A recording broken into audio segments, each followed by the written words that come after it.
All right, now let's look at a visibility parameter and adding that to our table and adding a shelf. So I will go ahead and open up that family again. So I'm going to go to edit family.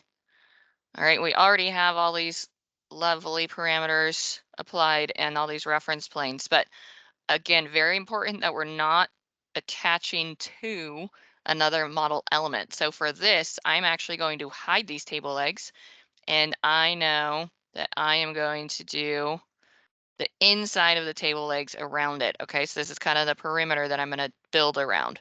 So let me go ahead and I'm going to hide this element, just temporary, so it's out of my way, and make sure I'm not modeling to it. I'm going to go back to my extrusion command, pick lines. All right, going to go to the inside face of each of the table legs. Okay, I know this already looks a little bit confusing, so I'm going to go stop.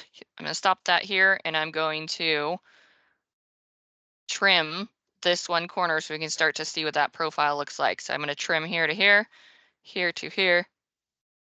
Oh, I should have split that one. Let's undo that. That's the one I want to split there because I need this line over here, right? And same thing for this interior. So I split those two. Now I can trim that corner and trim that exterior, right? So we're going to go around the inside. And did I lock any of those? I don't think I did I? Oh, I did. Okay, good. All right, so we don't have to go back and redo that. That's important. So let's go back to pick lines. Click and pick that line. And I am going to go ahead and just split that. And then let's clean this corner up again. I think that just makes it a little bit cleaner here. All right, pick this line and lock it.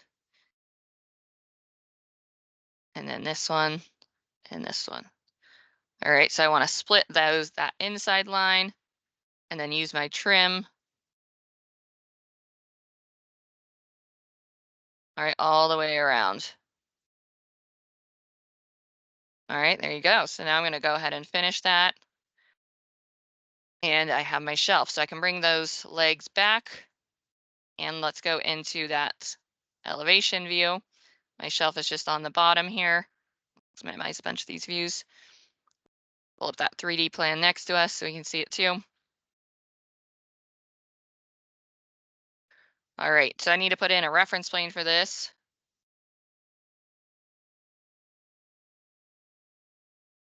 And I'm gonna also, similar to the one above, I'm gonna I'm gonna lock the depth of this shelf. And then I'm gonna go that I could put a height to that, but I'm gonna put in an equals. And I do wanna lock that. So that equals means that no matter what this height is, the shelf is always gonna be halfway in between the floor and the ground. All right, so another way to use these parameter constraints. So I'm gonna adjust it, lock to the plane, lock to the plane. There we go. All right, so now I have a shelf. This is my project. I haven't loaded it in again yet, so this still has no shelf. But I want to now, in my family, go over to my properties, and I'm going to click on the gray box across from visible. And I'm going to give this a name. Whoops. And learn to type. There we go. All right, I do want to save this, and this one might be, you could do it save as, let's do this as table with shelf. That way you can see too what will happen if I load it in. All right, so now I'm going to go ahead and load that into my project and close it.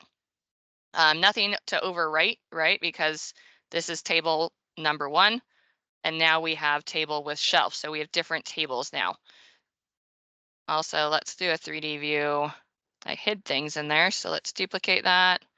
If I wanted to bring those back, I can always go to my my light bulb down here, and I can say unhide in view. Bring those back into the view. Okay, so I'm going to go ahead and switch table 2 to that table 2 type. So that just means it has a shelf now. There we go. And let's go ahead and do a third one.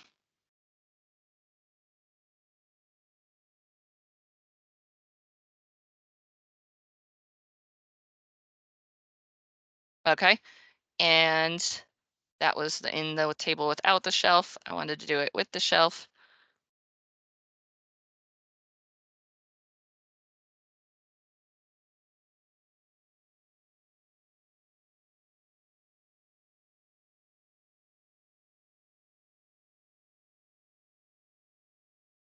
Okay, and now that we've created the shelf parameter, I can go in and I can tell it to not be visible in different types. And there you go. So you can decide which of the types that you want to have it with or not, and you can just turn it on and off.